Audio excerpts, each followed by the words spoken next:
ang aking latest withdrawal is 2,000 pesos. So guys, nakadalawang 2,000 pesos na ako na withdrawals and apat na 500 pesos. Ganun siya ka-legit guys, and ganda dito sa app na to. Walang bawas kapag na-receive niyo yung inyong earnings dito guys kapag kayo ay nag-withdraw, and mabilis lang din siya dumarating. Ngayon guys, nakita nyo meron tayo ulit earnings sa taas. So may available na naman tayo guys sa 2,000 pesos dito sa application na to. Maganda na yung meron tayong pinagkakakitaan kahit maliit. Malaking tulong yan guys kapag pinagsama-sama natin. Sipag at syaga guys, paano tayo mag-earn dito talagang kailangan haba ang patience talaga natin. Papakita ko ulit sa inyo guys yung ating actual withdrawal. Ang unang rules nila dito, walang other conditions, basta po reach ninyo yung inyong minimum withdrawal. Minimum withdrawal ko na dito guys is 500 pesos, pero dahil may available na tayo na 2,000 pesos, ito na yung i-withdraw natin ulit. Ang atlong 2,000 pesos na natin ito guys dito sa application. Na guys, i-select muna natin yung amount. Makikita nyo agad sa withdrawal methods, Lazada pa lang yung nandyan. Para lumabas yung GCash guys, click nyo muna yung arrow sa tabi ng Lazada. Nandyan nga yung GCash sa baba. So, select natin guys yung GCash. And then, select po natin yung withdraw. Dito guys, kapag bago pa lang kayo, mag-sign up lang kayo ng inyong GCash account information. For example, naka-withdraw na kayo guys, pero gusto nyo nang palitan. Click nyo po or i-select yung refill and then palitan nyo po yun. So guys, pag okay na kayo dyan sa inyong information or GCash account information, i-select nyo lang yung confirm. And another confirmation po ito guys. So, double check nyo lang guys kung okay na yan. And kapag okay na kayo dyan, i-confirm nyo po ulit. And then, application successful. So, maghintay nga daw po tayo 1 to 7 business days. Pero sabi ko nga sa inyo, kinabukasan po darating iyan. Select muna natin yung okay. And as you can see, yung ating balance ay 72.68 pesos na lang. Sa ating record naman, i-check natin. Makikita nyo naman dyan guys, ngayon tayo ay nag-initiate ng withdrawal. February 15, 2026, 6:27 PM po tayo nag-initiate ng withdrawal. And processing pa yung nakalagay dyan guys. So, tingnan nyo naman yung iba, puro successful guys. Yung atin lang withdrawal request ngayong araw ay processing pa po. So, ayan. Guys, naghintay nga lang ako ng hanggang kinabukasan. And kinabukasan nga guys, February 16, 2026, 9:31 PM ko na-receive yung 2,000 pesos guys. Ng buong buo guys, so walang bawas. And nandyan din yung pangalan ng payer nitong application. Check nyo naman dyan guys. And nagkaroon na naman ng balance itong ating GCash account. And guys, sa pan-checking sa ating withdrawal record ay successful na nga guys yung ating withdrawal request nito ng February 15, 2026. Paano ko nga ba na-earn yan? Syempre, unang-una sa panonood nga ng mga short dramas dito sa application. Yan yung unang-unang way para makaipon tayo ng coins dahil sa application na to guys. Coins po yung iniipon natin para makapag-withdraw tayo. Wala na pong iba. And lahat ng mga tasks na pwede natin gawin dito, ang magiging reward natin is coins. So makikita nyo guys yung gift box na yan sa itaas. Shortcut lang yan ng ating daily task. Meron din dito sa reward. So parehas lang yan kahit alin dyan yung pindutin nyo guys. Napupunta tayo sa reward. And syempre pag open natin ang application, kailangan nating mag-daily check-in. Sa pag-check-in pa lang guys, makakakuha na po kayo ng coins. Depende yung amount sa kung bago pa lang kayo, mas malaki. Pag kinlik nyo yung check-in, merong ads na magpe-play.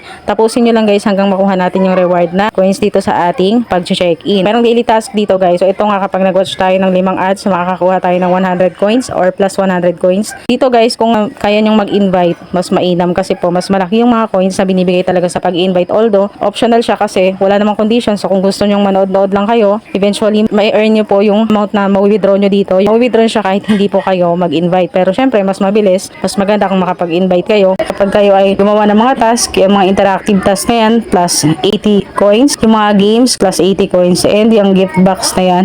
Tapos, kapag nag-download pala kayo ng app dyan, plus 150 coins, lahat ng mga task may bayad na coins yan. Kaya okay na kung kaya nyo or gusto nyo gawin. Ang iipunin nyo lang sa panonood everyday is 1,120 coins. Kapag na-achieve nyo na yan, kahit tuloy-tuloy pa yung inyong pinapanood, titigil na yan dyan guys. And another day na ulit, kinabukasan na ulit kayo magkakaroon ng chance na makapag-ipon ulit ng 1,120 coins. And kapag kinlin nyo siya, for example, claim natin yung 100. And guys, pag pindot pa lang natin ng claim kanina, na-claim na natin automatic yung plus 100 coins natin sa ating panonood. Makikita nyo yan guys sa ibaba, sa ilalim yung may balance. Kung gusto nyo simpleng pag-claim lang, click nyo na agad yung X sa upper right side. Pero kung gusto nyo maging times 2 siya, maging plus 200 yung 100 na yan, i-click nyo lang yung redeem, mag-play yung ads, patapusin nyo lang guys, and magiging 200 na nga yung i-claim natin na coins dito guys. Ganun lang guys, paulit-ulit lang po. And ang mga icon na gumagalaw dyan guys sa right side sa baba, yan din ay isa sa mga task natin. So mga ads yan guys. So yung i-play nyo yung mga ads na yan, lahat naman yan, may mga reward na coins yung mga ads na yan. Depende nga po sa inyong kasipagan at syaga kung paano kayo mapapabilis sa pag-earn dito sa application. So yan lang guys yung mga ginagawa ko para ako ay makaipon ng coins everyday. And ang pinakamahalaga din guys ay ma-enjoy natin yung panonood dito sa application. So yan lang muna guys. Hopefully nakatulong itong video na to, and kung nagustuhan mo ay please subscribe, and thank you for watching.